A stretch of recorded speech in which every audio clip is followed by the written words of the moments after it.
was so much that was so beautiful and generative about that relationship.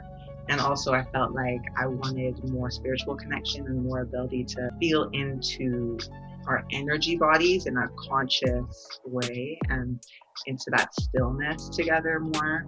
So this song is really about like, I love you so much, and like this is such a vibe, but also there's this piece that's so important to me that is not here. And I just let myself speak into it in this song. And Akil Henry is the producer, and he's also in Toronto. And it was our first time getting to be in studio together, and we wrote this song in about 45 minutes maybe, and then I hopped in the booth and it just popped out. So it's been a joy to get to now, like 2.5 years later, I have my first record deal, get to have a grant and create this video and create this release plan with the song. I really didn't see this at that point, and especially me now identifying as a man, as a non-binary man, and coming into my own version of manhood, and like thinking about what does that look like, what does that feel like, most importantly, what is inspiring to me about masculinity and about embodiments. I would love for us to check out the video. What comes up with that sound good?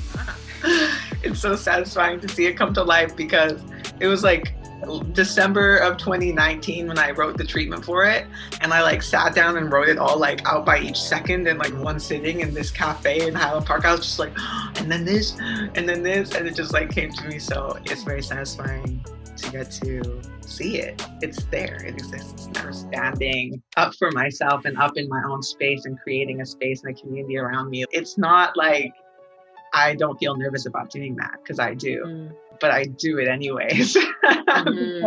That's the life and world I want to live in.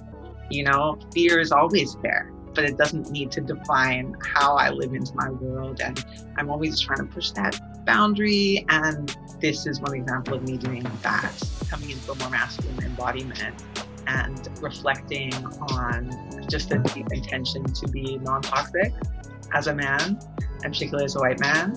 How can I show up in spaces just aware of how I'm presenting, right? And now it's like, as I'm stepping into masculine privilege as well, a way that's like my voice is dropping, my shoulders are broadening. It's like the way that I'm perceived is different. And I'm so soft. I'm such a soft queer. I'm so gay.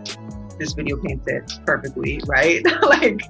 And for me to get to hold on to my softness and my femininity and my authenticity in that as I am shifting into a more masculine embodiment is something that I've been processing and digesting. There's been phases in my transition already where I have felt like, am I supposed to be harder?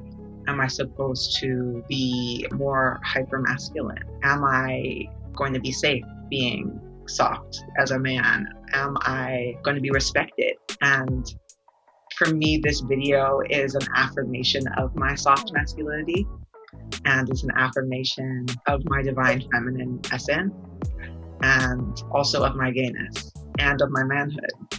And so it's like all of these pieces coexisting is very cleansing. It's like a little whoosh energy bath when I get to watch the video back, and especially when I get to share it with people. So that's something that I wanted to say on that topic. Yes. This video was actually a manifestation spell.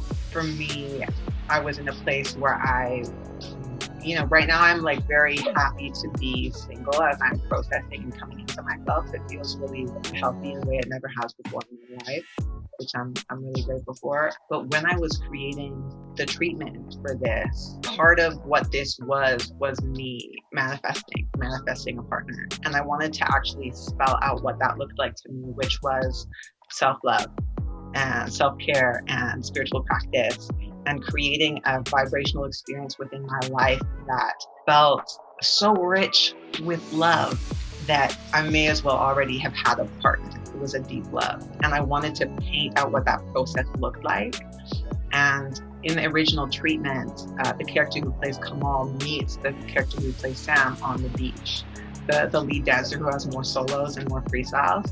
Yeah, it was really about like painting my manifestation process for the audience. and then Sam synchronizing into Kamal's life reflected Kamal's love back to him in the 3D. So that's really what it has been for me. And that's what the song kind of is about too, when we think about the chorus. Someone who cries for the moonlight, offering their tears as sacrifice, optimistic, making movement from an open mind. Are you a man like that? For me, it was really about being able to name exactly what my desire was. And in this video, watching somebody live into that also gives me a moving multidimensional vision board for my own life. So when I watch this video, I can live into those characters, and especially as I'm masculinizing as well, living into getting to embody gay love is something that this visual gives to me. And that's something that's been huge for me as I've been transitioning, has been realizing that I can recreate myself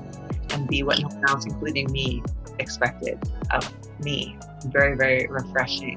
If I can shift my gender, something that we think is so stagnant, or something that's such a given about us, or at least I grew up believing that gender was something that was a given about our identities. If I can change my gender, then what else can I change about myself? Right? I can change anything about myself. I can change anything. That's been so empowering. So empowering. One of the many gifts of my transness. Something else that I wanted to talk about in a reflection of the video and the song was boundaries. Some of the lyrics in the song are, I never meant to blow you off, love, but I know now who I am, and I want a deeply conscious man. For me, allowing myself to love and leave this person, and I didn't leave him right when I wrote this song, but I left him, down the road. It's like allowing myself to just set clear boundaries, right? And making sacrifices for my own self-realization.